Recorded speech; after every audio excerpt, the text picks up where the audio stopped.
Good evening, folks. My name is John Wilson. I'm an ordinary sort of dentist, suburban dentist, and I've been fighting this campaign for truth, justice, freedom and democracy for nigh on 30 years.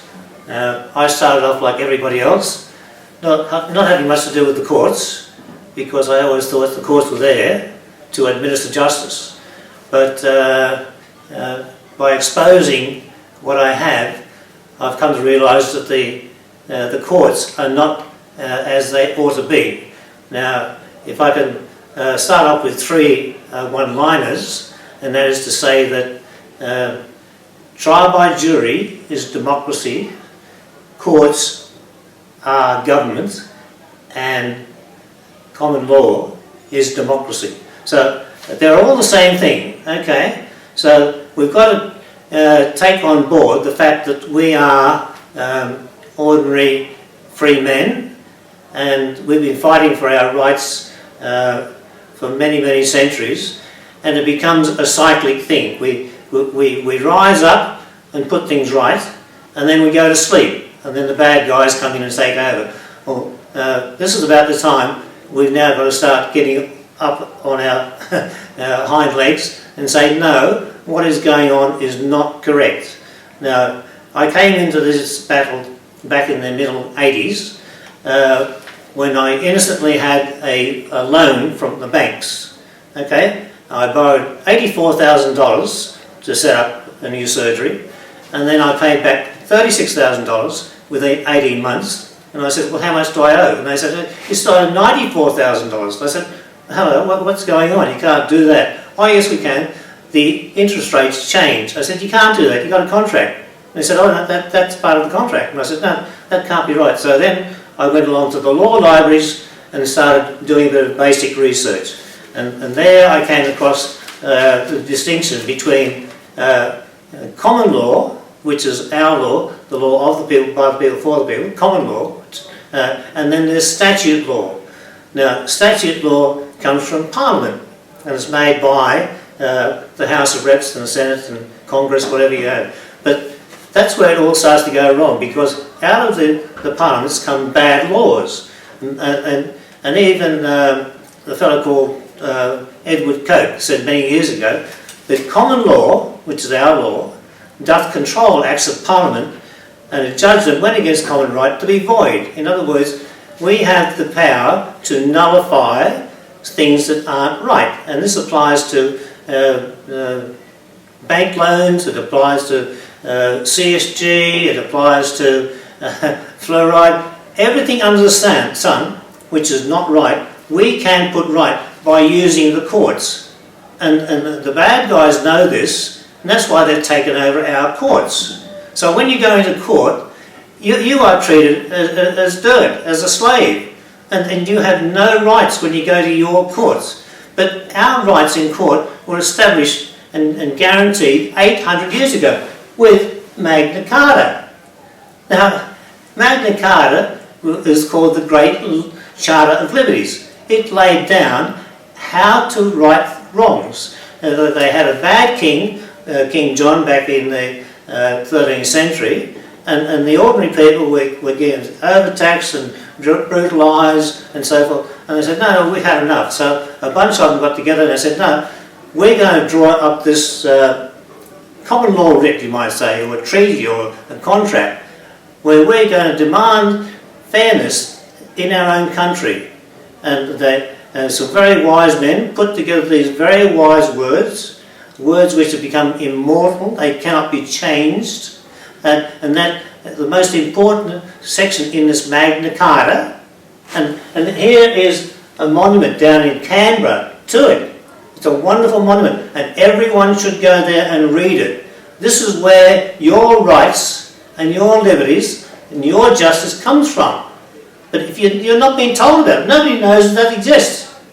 So you've got to go there and read it, absorb it, and do your own research. Now, a fellow called Thomas Jefferson, back in American War of Independence, he wrote the Declaration of Independence. He said, if the people don't know how to govern themselves, then educate them. And that's what you've got to do. We've got to have people going out spreading the good word and encouraging people to find out for themselves, to find out what is right and what is wrong. Okay? So when you go in and look at the truth of the matter, you'll find, yes, you have the rights, three basic rights. You have the right of consent, you have the right to property, and you have the right to trial by jury. Now, trial by jury is our most important asset. In fact, the greatest expert on English common law, a fellow called Sir William Blackstone, he wrote eulogies about wonderful things about trial by jury. He called it the glory of English law. He laid out exactly how it should be conducted, and the Americans, they're all very strong on the right to trial by jury too. In fact, in America, they've got a wonderful organisation called the Fully Informed Jury Association. Have a look at their website, fija.org. Look at it. It's all there. They want to protect their constitutional rights. We want to protect our rights. We want to protect our families. We want to protect our country. We want to protect our properties from trespass. But at the moment, we are being treated as dirt and say, no, you've got no rights. They're even telling us, oh no, you don't even own your own land. You're only a tenant. A tenant. You pay rent on your land. Say, no, I'm the owner. And no, but when you look at the statutes will say, oh no, the land actually belongs to the Crown. The Crown of what? The Crown of England? That went out the window over 100 years ago. Over 100 years ago. But it's still, this myth is being carried on. And people like, Billy Hughes, he came back from England after the First World War. He said, we've got our independence. And everybody said, well, the vested interest said, shut up, don't tell anybody. Don't, keep it all quiet. And so it was all buried. And we have been living in ignorance, in a vacuum. And another team of people, about 20 years ago, I think Ian Hankey was mainly responsible, he put together a wonderful book called The Concealed Colony, Australia, The Concealed Colony. And in that is all the documentation, and another fellow called David Eastman, he was actually a public servant in Canberra. He went to the archives and brought out all these documents, and it's all in his books, the foundation documents of the Commonwealth of Australia. Read it, it's all there. And you'll find out the fraud and the hoax that's been going on, and how these people in our courts have been getting away with theft like you would not believe. You know, the banks are the greatest thieves in history. Now, their master plan overall is this creating money out of thin air. Okay? And people have been warning about it. Henry Ford warned about it. The governor of the Bank of England, when he retired, warned about it. He said, watch out, because these banks create money out of nothing, out of thin air. And then they inject it into the economy as loans, and then take it all back with interest. Okay? And the thing that got me going was one word, because I insist upon the importance of words, the truth of the words. Okay? Now this one word was called variable, and when this fellow at the bank told me, oh, he still had $94,000, I said, it can't be right. Then I went to the law libraries and found that some unscrupulous people had repealed or got rid of the Money Lenders Act. The Money Lenders Act said the contract will show the total amount of interest payable, full stop. And then they said, oh, we'll get rid of that. And then they brought in the Consumer Credit Act, and it said the lender can vary the terms of the contract. Well, you're crazy. You can't do that. Oh no, that's the way it's done. So you talk to any lawyers or any judges or any bankers, they say, oh yeah, you signed the contract. But in fact, under common law, this is the important thing, common law, our law, the superior law, the law that means that we have sovereignty. We have sovereignty. In a democracy, the people have sovereignty. Now when you've got a monarchy, then the Queen has got sovereignty. She's top dog. She tells everybody what to do, okay? And then if you've got a republic, sneaky little word republic, republic means against the public, okay? So it means that the Congress has got sovereignty, and we are all got to obey what the state or the Parliament says. No. You've got to take things under your own conscience and say, no, this is not right. So if it's not right, you go to court and you put it right. We've got to take back our courts, but they've been taken over by these people who are, quite frankly, they're frauds. And they're liars. I could tell you many instances of them actually lie flat out. And when you accuse them, they say, I don't care, go and appeal. And so what do you appeal? You appeal to more corrupt buggers, you know? And this importance of trial by jury is so important. It is in fact treason. It's treason because it's an act to overthrow the sovereignty of the people, to usurp the power of the people. They want the power. They want to be the dogs, the honchos, and they want us to be the slaves. Okay? So it's either liberty or it's slavery. Now, this slavery is happening every day in our courts, in the local courts, in the city courts, especially in the family court. You won't get trial by jury in the family court. And that's, in the family court's a good example of how people get so frustrated with the injustice and things going wrong. There are countless suicides every week from the family court. And there are countless suicides of bank victims who have been repossessed by these proceedings, which are totally, totally unlawful.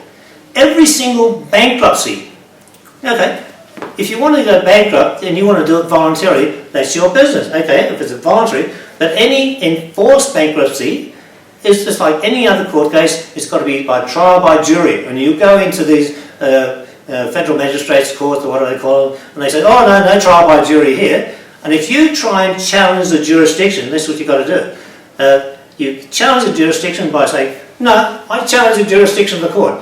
And as soon as that's done, you read Black's laws, you read all legal procedures.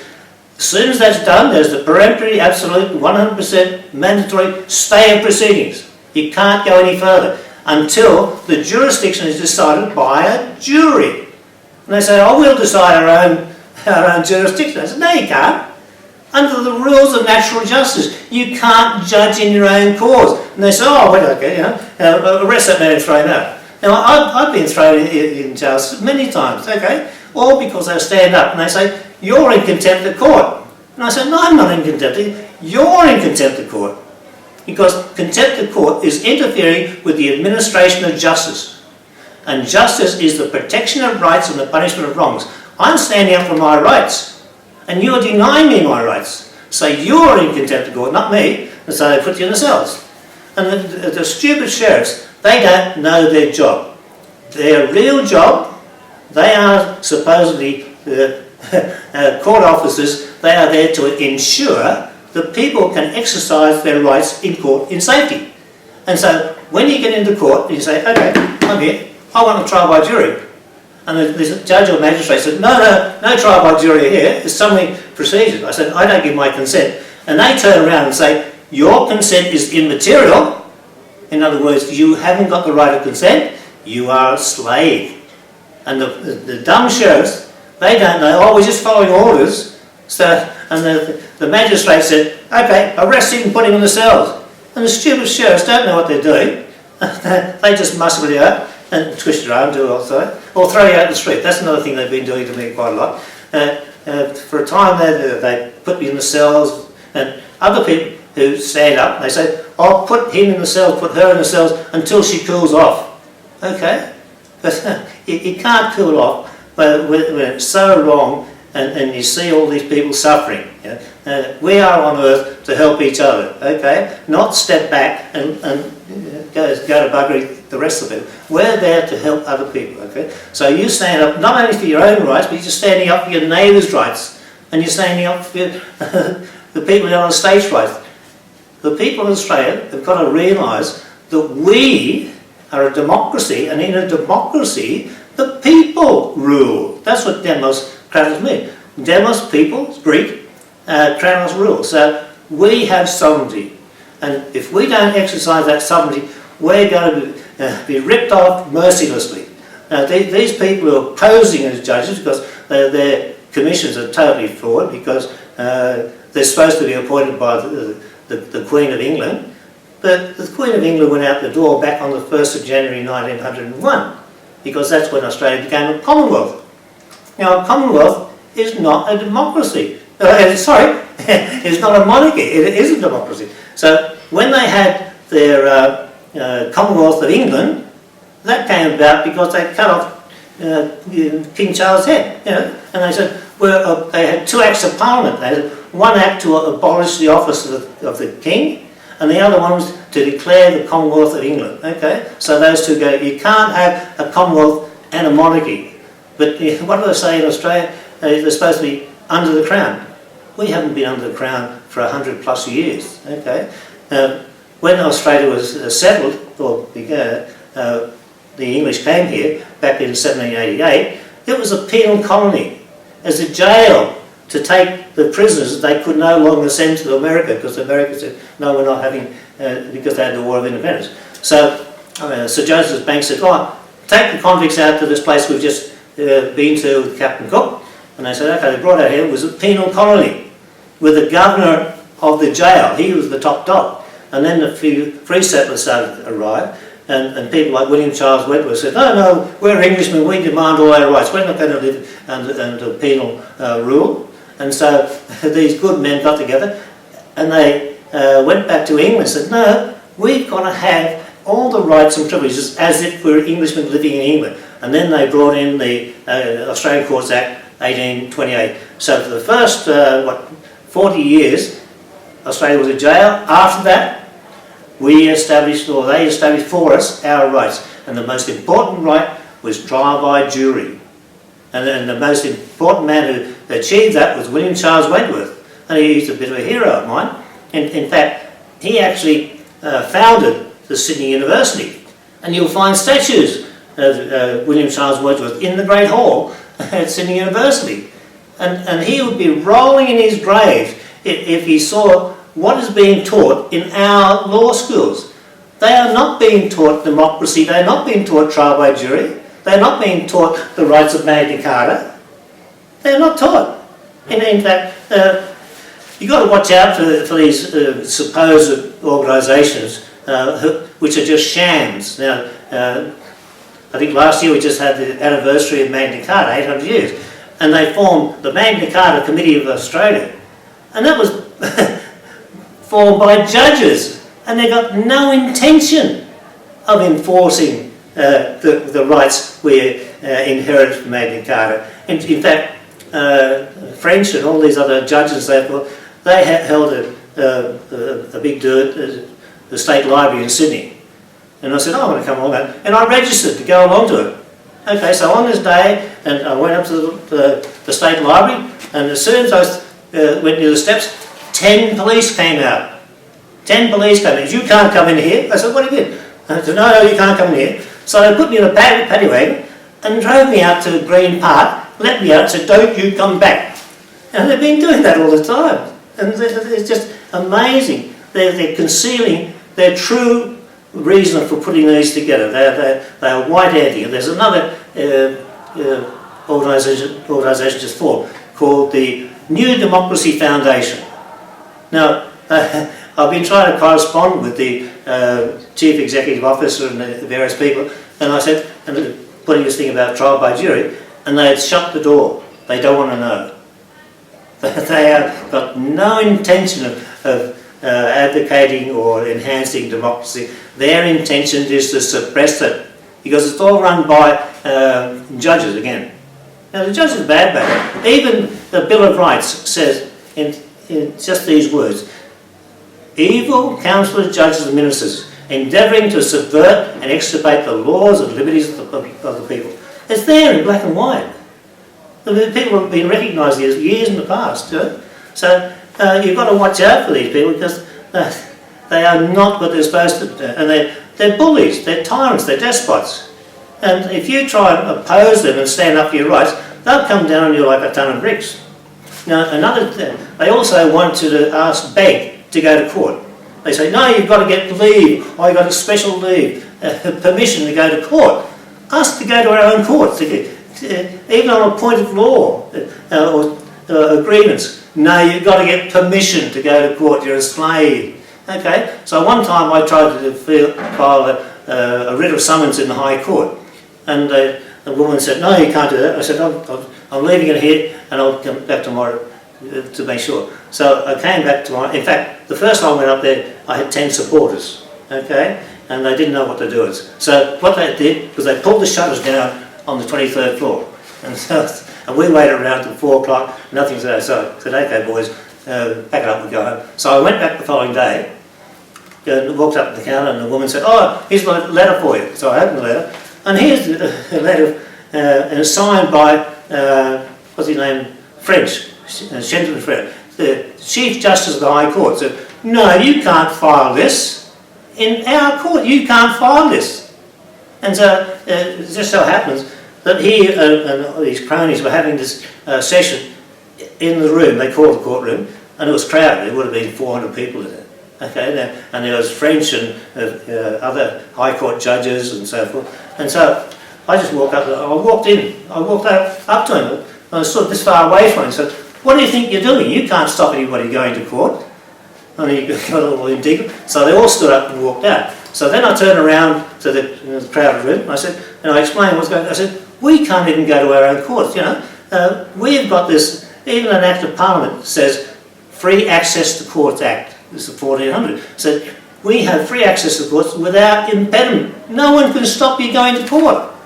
And even Magna Carta says, to no one will we sell, to no one will we deny or delay the right of justice. We've got the right to go to court. And so, and then after I confronted the crowd and gave them a little bit of an oration for about 10 minutes, then I went outside and sat on the seats. And then the sheriffs and security guards, they came up and said, you've got to leave, you've got to leave. I said, I'll leave when I feel like it. I said, no. So then they picked me up, carried me on the lift, dumped me on the floor of the lift, and went down to the ground floor, and picked me up again, took me out and dumped me on a wet seat, out a bench. And they said, don't you come back, don't you come back. And I said, I'll come back if I feel like it.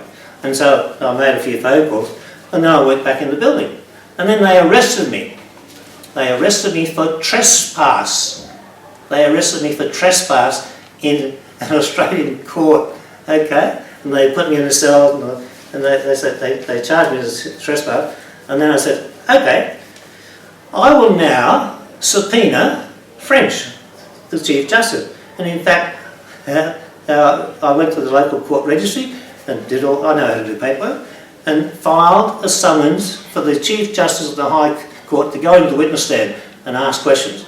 I was going to ask him, how can you stop anybody going to court, all that sort of stuff. And then a few weeks went by, and they wouldn't allow trial by jury. I said, I was still going to subpoena this bloke. And in fact, the subpoena was served on the office of the Chief Justice by a couple of friends of mine. And those two friends are now in jail. They are in prison. Because they all denied trial by jury. And they're taking out their vengeance on anybody who wants to come to the fight. And other people who wear my t-shirt, you know. I've had this t-shirt since the beginning. Okay?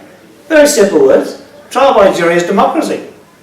And on a couple of occasions, we've had a goodly number of people in court. And one time I was in court with a friend of mine, I won't tell you his name, and he and we wanted trial by jury because we had agreements. And I had 32 people all wearing these t-shirts in the gallery. And this judge said, no, you can't have trial by jury in this case. But I said, okay, you're committing treason and contempt of court. I'm going to arrest you. So I moved to arrest him, and the sheriff grabbed me and took me outside. And then there's crashing and banging, a bit of riot as the sheriffs got stuck into the people. And anyway, a couple of them were put in jail, and one actually got 14 days in Silverwater because he wore this too. They don't like it. The truth's embarrassing to them. Okay, so I could ramble on for a long time, tell you all these stories about the corruption. They are liars like you would not believe, you know, and you call them liars, and they stand up and walk out of the room. It's just incredible. So if I can cut this short and just leave two little messages. One is that trial by jury is democracy, and courts of government. Courts of government is important. We've got to get government back in our hands. As far as Parliament is concerned, Parliament is not government. Never has been government. It's Parliament, a house of debate, where they talk about issues and draft a bill for an act of Parliament, for a statute law. And even when they agree to it, they then take that draft, that bit of paper, along to Government House. Government House. Because the governor is the king. And so Parliament, and so all the day, every day, you're getting bombarded with lie after lie, saturation lying. And all you've got to do is step back and say, no, let's go to the English Oxford Dictionary and see what these words actually mean. Okay? And you'll find that we're being shafted like you would not believe. And all we've got to do is take a step back, analyse and say, no, that's not right. A court is here for the administration of justice, so we go along there to right the wrongs. And that's all I want people to do, to not leave it to somebody else. Especially don't leave it to a lawyer. No way. Because a lawyer will take your money and double cross you. If you can't stand on your own 2 feet, you're not worth 2 bob. So you've got what you used to believe is right, and you go along and you discuss it with 12 of your equals. 12 of your equals. So there's no shadow of a doubt as to when they come in with their judgment. That is the law. That is the common law. Juries make common law. Judges don't, but they'll tell you, oh, judges make common law. They're liars. They don't. They've got nothing to do with common law. At the very best, a judge can be an administrator of a statute law, but you're not under statute law. Okay? The people created the Parliament. Okay? So therefore, we have sovereignty. And even Thomas Jefferson, he's a wise man, he came out with all these sayings, one after another. He talked about trial by jury is the only anchor yet imagined by man that can hold the government to the principles of its constitution. Boom, boom. He said all these things over and over and over. So this is what you've got to say. You've got to stand up and defend your family, defend your rights. And we've got so many good laws, but they're all being buried. They say, oh no, that doesn't apply in this country. And I say, yes it does. We've got Magna Carta, we've got Petition of Rights, we've got Habeas Corpus, we've got Bill of Rights. And the Bill of Rights, even one line in the Bill of Rights says that promises of fines and forfeitures are not lawful unless someone's been convicted. And the only way you can be convicted is by trial by jury. So again, repetitive, you go into court and you say, where's my jury? I said, no jury here. I said, I don't consent to that. The only way a court can have summary jurisdiction, in other words, without trial by jury, is if you sign a memorandum of consent. Memorandum of consent. It's a contract. If you sign a memorandum of consent, you're contracting with that person, that individual. You say, okay, you can be the decision maker, but unless they get your signature on that memorandum of consent, that is a kangaroo court. Kangaroo court. And that's what we've got in this country. We've got the definition of a kangaroo court is the court that acts unfairly or dishonestly or disregards legal rights or disregards legal procedures. We've got the whole quinella or trifecta or what they call it. We've got the whole lot. We've got kangaroo court in the suburbs, in the cities, everywhere, even into the High Court. They've actually got a jury box in the High Court in Canberra, built there. And they said, oh, it's never been used. And when they're building these so-called new courts, you look, there's not even a jury box there. These are just corporations posing as courts. They're not courts. So we've got to stand up for the truth. Truth, justice, freedom and democracy. Those four come together. Thank you.